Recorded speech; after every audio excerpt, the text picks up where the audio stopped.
What's with your boy for another reaction? Today's video we have Goldberg short Japan run by Wrestling Premiere. Damn, he was in Japan. I know Brock Lesnar was in Japan too for a little bit. When Bill Goldberg debuted in WCW, he took the world by storm. He's on many people's favorite all-time list without being that good of a wrestler. And you're like, what? Yeah. Goldberg was injuring niggas, but Goldberg tough. That entrance, bro, when that nigga came out his locker room and the fucking police was walking him out, that shit all hurt. His whole entrance all hurt, I ain't gonna lie. And he got a fire finisher, the jackhammer. That bit tough. Why is this? Well, the answer is simple. He's kick-ass, he has charisma and so much intensity that it would take 14 regular people to match. Goldberg's streak was obviously a huge exaggeration of epic proportions, but it got the job done in creating a new homegrown talent that has the ability to change the landscape of the promotion. Regardless of his technical ability, Goldberg was going to be a key franchise player for the future, if only WCW knew. Their original intention after the streak ended was to create a huge feud with Goldberg going through the reformed New World Order. But then things changed and he found himself lost in the shuffle. He broke a car window with his hand, which almost led to the loss of his arm. That upon his return, he had a bad heel turn with Vince Russo also booking a story where he refuses to follow the script. It's all a blur from there, but I did make a video on this, so check it out. Goldberg's heel turn and Goldberg's final days in WCW. With the purchase of WCW, the WWF bolstered quite the roster. Yeah, it's just like the nigga was just crazy. His intensity. I love wrestlers like that, like him, Dean Ambrose. Like niggas just psychopaths. But even then, in the shadows were the real stars that the fans wanted to see. Unfortunately, the WWF didn't want to bring him in because of his demands. He was also getting paid millions by AOL, so it wasn't all bad for him. So much money made without hearing the word bro or the word job, which Goldberg, of course, didn't like. He was strongly considering a fight in Pride. Pride is the Wild West of combat sport and something you'll never see again. But even with the name value of a star like Bill Goldberg, he didn't have much fighting experience. The experience he had was in gyms, not to mention he already gets gassed wrestling a normal match. So what's he gonna do when he's in there taking punches, kicks, and knees, especially in a Pride ring where almost anything could go? The idea was for Pride to break into the US market. Well, that was where the best fought in the early 2000s. MMA didn't have a good reputation at the time. That would quickly change. Pride, like I saw Rampage Jackson said Pride fighters was on steroids. Pride, they hated Rampage. They didn't like Rampage. They was against the nigga, like, I don't know. But that's some UFC lore. It's not really for this channel. Goldberg did appear at Pride Shockwave in August of 2002, which was one of the biggest nights in Pride's history, and also the night that Antonio Inoki parachuted into the stadium. Why? I don't know, but he's a crazy man. Even Shawn Michaels at WrestleMania 12 can't top this. With regards to Goldberg, this was right around the time he was negotiating with the WWE. Originally, he was supposed to come in for a big match against The Rock at WrestleMania 19. That never came to fruition, but I'd like to imagine that it would be Austin and Triple H for the World Heavyweight Championship. In the meantime, the former WCW champion signed with All Japan Pro Wrestling. Why everybody had a tattoo like that in the 2000s? Randy Orton got a tattoo like that. What type of shit is that? Is that some tribal shit?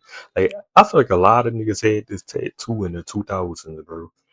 For a short-term deal that was about bolstering the promotion while also giving Goldberg some prep for his eventual WWE return. He made his intentions clear that he wanted to be involved in some way with Keiji Muto, the Great Muta, and I do want to say that there's something hilarious about the first Japanese wrestling video on his channel being Goldberg. I want to also mention that I cannot do New Japan Pro Wrestling. I would have done plenty of things from them already. Years ago, I'm talking about. Yes, I want to talk about the Four Pillars, Kenta, and a bunch of other talent that left their mark in Japan. Only time will tell what the next video will be. Goldberg showed up on All Japan Pro Wrestling's event on August 30th, 2002. His first opponent was Satoshi Kojima. He had a long entrance and the Japanese announcers were going insane. I didn't understand anything they were saying, but they were jumping for joy, and there was loads of excitement in the arena for Bill's debut. Kojima had done well for himself by this point, but his true prime, the one that everyone remembers, was right around the horizon. And plus, if we had to guess, like, if Goldberg had a Japanese wrestling opponent, someone that wasn't in the WWF or WCW, we would most likely actually guess Satoshi Kojima. Right from the start, Goldberg overpowered Kojima. A bunch of stiff shots from Satoshi did nothing to faze him, and he brought out his favorite submission hold. He punished Kojima and then hit a pump handle slam. Kojima got a singular moment of Make-A-Wish offense and got it in over his head before Goldberg wrapped it up with the devastating spinning neck breaker. Man, that looks like a decent move for Goldberg, and I remember him implementing it, but I think it could have been a good signature for him. Like something to transition before the finisher. This was a squash match through and through. He looked like a megastar again. The fans were quite receptive to him here, having heard all the stories and watched all those matches in America. After After watching this, I thought to myself, well, I think there was a great wrestler in Goldberg, but the guy couldn't bother working on himself because he was spoiled. Just watching his sequences here, they looked amazing. He faced veteran Taio Kea next. This match was him decking Kea, testing his strength. Man, what the fuck? He really punched that nigga? And patience, and when he pulled out the heel hook, the crowd went crazy. I would say Kea should have played Here Comes the Pain to understand the sequence, but the game wasn't out yet. They might have gotten it from here, although I'm not sure. It might have been in No Mercy. I don't remember. Yeah, another squash match. The crowd didn't mind it at all, and the thing about Goldberg is that he wasn't here for the long run. And while his name had plenty of value, All Japan Pro Wrestling made a bad business decision bringing him in. I'll talk about that more, but one thing to mention is that while Goldberg was wrestling, he wasn't at 100% due to his arm. He even promised to bring the real Goldberg after the match. I would say he is going to bring the real Goldberg, but I saw 92% of Goldberg, so he's practically bringing just the spear and the jackhammer. But then again, those are the two most popular moves in 90s wrestling, so they obviously mean a big deal to the fans. And myself. His return on All Japan Pro Wrestling's Wrestle 1 show. I still won't hit a nigga with a jackhammer, but I don't think I'm strong enough to lift a nigga up like that.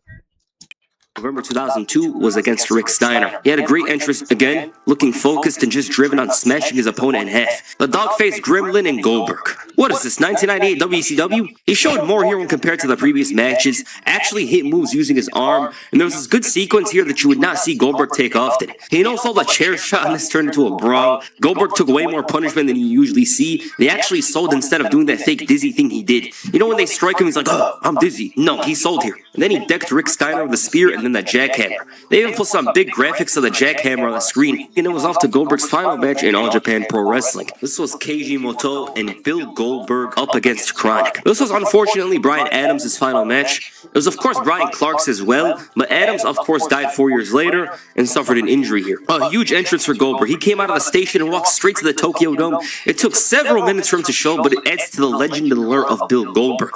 Bro, if he's making his entrance and he's changing, he might as well eat a snack or something at that point. Now that the bell rang, I wanted to watch Goldberg's entrance again. Why? Well, Chronic were cooked. Goldberg himself wasn't much. Muto was old, but he was capable of something, of course. And I think this would have been better served being a very fast battle that was full of destruction. They had some destruction, but not to the level you'd think. Bryan Adams suffered a spinal injury during this match, which forced him to retire, and Goldberg and Keiji Muto scored the victory here. He ended up wrestling with Pride's partner company, Hustle. Hustle had some money at the time when we were splurging on Goldberg and strongly considered Stone Cold Steve Austin. Goldberg showed up again after losing the World Heavyweight Championship. At the time, the WWE had suspended him for a month in storyline, but this was going to be his final match. He faced Naoya Ogawa, big MMA star in Japan, and a fight that was hotly contested. Now, I just want to say, this is the most distinctive Goldberg match probably ever. It's significantly different to what you used to see from him. There was a lot of work on the legs, groundwork, and some ref drama too. It's a weird battle all around because there's something to be fascinated about, but at the same time it's like Goldberg isn't really that good. Then Giant Silva showed up and cost Ogawa the match, leading to Goldberg scoring the victory. It was all over the place, but it's fascinating because it was promoted like a big boxing match. Goldberg hit this terrible jackhammer. I think Ogawa didn't know what move he was pulling and it looked bad. Goldberg was supposed to have another match in May of 2004 against Toshiaki Kawada for the Triple Crown Championship. And what's interesting is that Goldberg was going to appear but had a bad infection and went into emergency surgery. It is said that Goldberg was called a coward by Kawada for backing out of the match and citing his own injury but refusing to use it as a reason to back out. It might have been in storyline though. There was also rumors of him renegotiating with the WWE. This was after Brock Lesnar left. They lowballed him and he wasn't going back anyways. Toshiaki Kawada instead faced Mick Foley, who was once again Cactus Jack. This was only 2 weeks after that iconic hardcore match with Randy Orton, which apparently left Foley in a wheelchair. The only reason he accepted the match was because he was getting paid Goldberg money. That made him jump up like Kevin Nash. Now I thought Goldberg in Japan was fascinating. There was potential for something, but he had some old habits instilled in him that required unlearning. For one, the guy was getting paid $125,000 a match. That was never going to help any promotion in the world. And while his first 2 matches did well as it relates to the attention and interest, that wasn't the same story for his other matches. Goldberg, of course, has no reason to significantly improve, but in another world, he would have done very well for himself in Japan. Here, he had star power already, and on top of that, Japan had a huge obsession with foreigners, especially if they were massive. You know the Gaijin saying? In Okiism era, New Japan Pro Wrestling would have gone above and beyond for him. Not above and beyond to $125K per match, but I'm pretty sure they would have offered him something. They had some legit foreign fighters such as Bob Sapp, Josh Barnett, and eventually Brock Lesnar. So I imagine a fruitful run for Bill there. He has nothing but positive things to say about. God damn, what the fuck? What is up with that nigga face? It's the roids. his run, and why wouldn't he? He made a total of 500K, 500,000 US dollars for wrestling a total of 40 minutes, with one of those being a tag team match. So obviously he's going to be thankful to Japan. But yes, that is Goldberg's Japanese run. Bit short, but I want to make a video on it. I'll obviously be back with more. I would wish to make a video of wrestling. Sure, I ain't gonna lie, I was on my phone. Niggas, I seen a nigga made a comment said, "Bro, you not even reacting. My bad, son. I got ADHD. I can't focus. I got focus problems."